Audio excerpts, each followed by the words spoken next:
everyone, and welcome to my channel, or welcome back to my channel. In today's video, we're going to do a small wig review on this wig that's currently on my head. It's from OMGQueen Hair, and I'll have like the exact name and the exact specs all down in the description box below. So let's go ahead and get started. So this wig is a Brazilian body wave wig. It was a 360 frontal. The frontal part was 120% density, while the rest of the wig was 180% density. It was 16 inches, and it naturally came in the color black, like 1B. So for this review, I'm basically gonna split everything up into a pros and a cons list to this hair, so we can go ahead and get started with the pros. One of the biggest pros of this hair is its longevity. I have owned this wig for about 3 years, like no jokes whatsoever. I bought it in about June of 2017, and you know, June is right around the corner. Well, by the time this video is up, June will be like right around the corner. So I've had this wig for about 3 years, and it hasn't tangled on me. It hasn't got it knotty. I mean, it has like shed some, but that's to be expected after owning a wig for 3 years. And like the frontal part of it has shed quite a bit. I can't even lie, like there's like a bald spot in the middle, but once again, that's to be expected after having a wig for 3 years. But it's still kicking, y'all. Like, look at this. And it's been 3 years. Like, this wig, if you were to purchase it, it will last you for a long time. And of course, there are other factors that go into wig longevity, like whether you sleep with the wig on, how many times you process or apply heat to the hair and whatnot. But so far, I feel like I've done so much to the wig, and for it to still be like kicking like it is, this is a really good like quality wig and quality hair. Now time for the cons, and unfortunately I do have a little more cons than I do have pros. I'm not exactly sure how this company like gets the sizing for their wig caps, but I ordered like a normal size like wig cap for like the wig, yet it has never been able to fit across my head. And I have like a normal size head. It's regularly 22 inches like the average head, but yet the wig has never been able to fit me like a full frontal. Like I'm always able to glue one side down, but not the other. So that has been a problem for me these past 3 years. Like I've had to like kind of wear it as a closure, you know? The second con is that this wig is a little bit on the expensive side. I paid about $160 for this wig, y'all, and mind you, it's only 16 inches.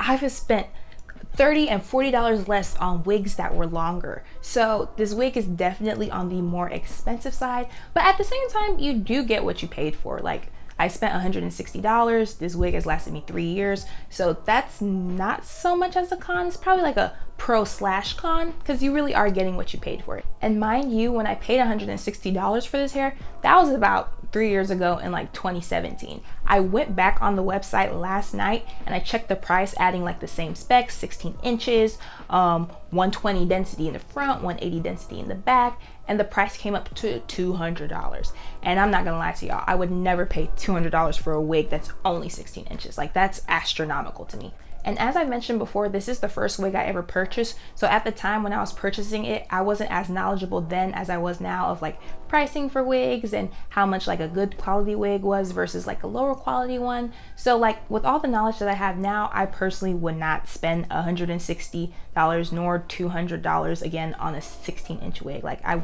wouldn't do that. I feel like you can find hair out there that's quality is just as good for like a whole lot less, especially on AliExpress. One other important thing that I forgot to mention is that it is a 360 frontal, so that itself could have also added to the more expensive cost of the hair.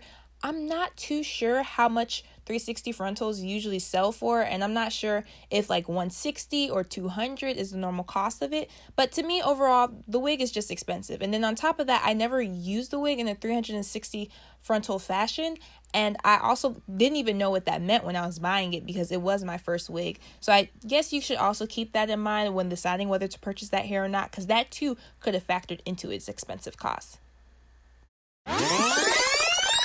So in conclusion, if I had to rate this wig out of 5 stars, I would definitely give it about 3 out of 5 stars. One thing that just, bothered me was the fact that I've been wearing it kind of like a closure this entire time because the frontal hasn't been able to fit me like a frontal. And frontal wigs are more expensive than closure wigs, so it's like I might as well have just, saved some coins and bought a closure wig in the first place. So that has kind of bothered me over the years, but I've kind of worked and dealt with it. Like I said, it was my first wig. I was kind of like new to the wig life and whatnot, so I kind of didn't know what I was doing, but I knew enough, because I think that's when like the popularity in like wig videos and closures and all this other type of hair related stuff started coming on YouTube. And then with this particular wig, I started practicing all that. And then on top of that, the price is just astronomical. Like, I could not see myself paying $200 for a 16-inch wig today. Like, that is so crazy to me. But on the upside, the hair is good quality. It has literally lasted me years, so that's why I feel like the price, you know, you get what you pay for. So that's why I feel like the price is a little too much, but at the same time, it's kind of worth it. So that's all for today's video. Thank you all so much for tuning in, and thank you for all the new subscribers, the likes, and the comments that I've received on my first 2 videos as well. You all have not gone unnoticed, and I'm so very appreciative of it. I'll see you all next time. Bye.